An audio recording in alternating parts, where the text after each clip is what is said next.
Hello' everyone, welcome to back to my cooking Baruah চেনেললৈ আপোনালোকক সকলোকে স্বাগতম জনাইছোঁ। ফ্ৰেণ্ডসকল, আজি মই দৰিকণা মাছ বনাবলৈ লৈছোঁ, গতিকে ভিডিঅ'টো স্কিপ নকৰাকৈ শেষলৈকে চাওঁ আহকচোন। ফ্ৰেণ্ডসকল, ইয়াতে মই দৰিকণা মাছখিনি ভালদৰে নিমখ দি পিনি ভালদৰে ইয়াতে ধুই পখালি লৈছোঁ। আৰু এতিয়া আমি এইখিনি অলপ হালধি আৰু নিমখ অলপ দি ভালকৈ সানি ল'ব লাগিব।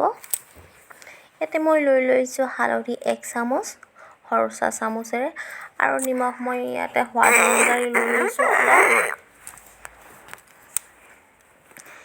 ভালদৰে মিক্স কৰি ল'ব। মই চামুচ ব্যৱহাৰ কৰিছোঁ,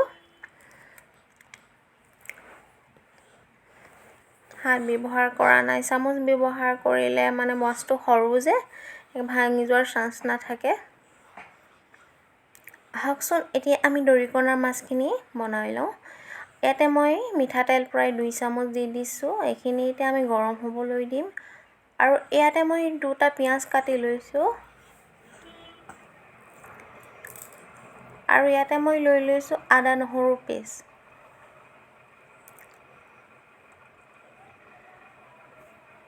ইতিমধ্যে আমাৰ তেলো গৰম হৈ গৈছে। আমি সেই তেলত আমি কাটি থোৱা পিঁয়াজ দুটাও এড কৰি দিছোঁ।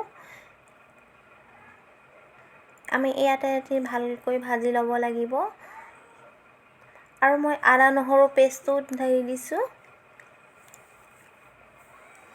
এইখিনি পুনৰ হাতাৰে লৰাই ভালদৰে ভাজি ল'ব।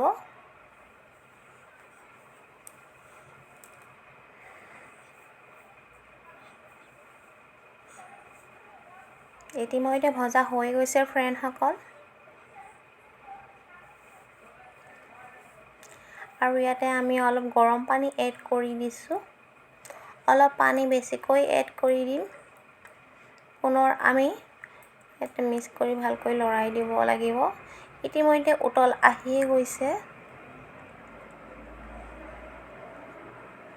আৰু ইয়াতে আমি মাছখিনিও এড কৰি দিছোঁ।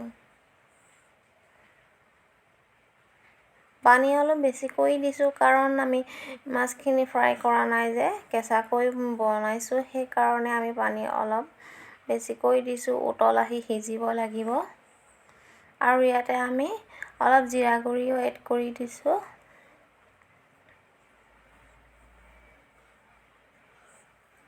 পুনৰ মিক্স কৰি দিব।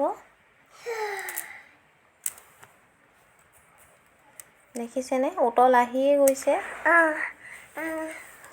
ইতিমধ্যে আমাৰ দৰিকণা মাছ ৰেডি হৈয়ে গৈছে ফ্ৰেণ্ডসকল।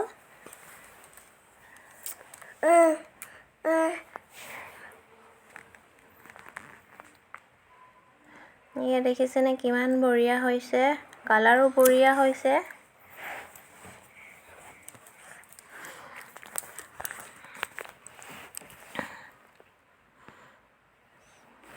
দেখিছেনে, এতিয়া মই পাত্ৰ এটাত কাঢ়ি লৈছোঁ। এইখিনি দেখিবলৈ কিমান ধুনীয়া হৈছে।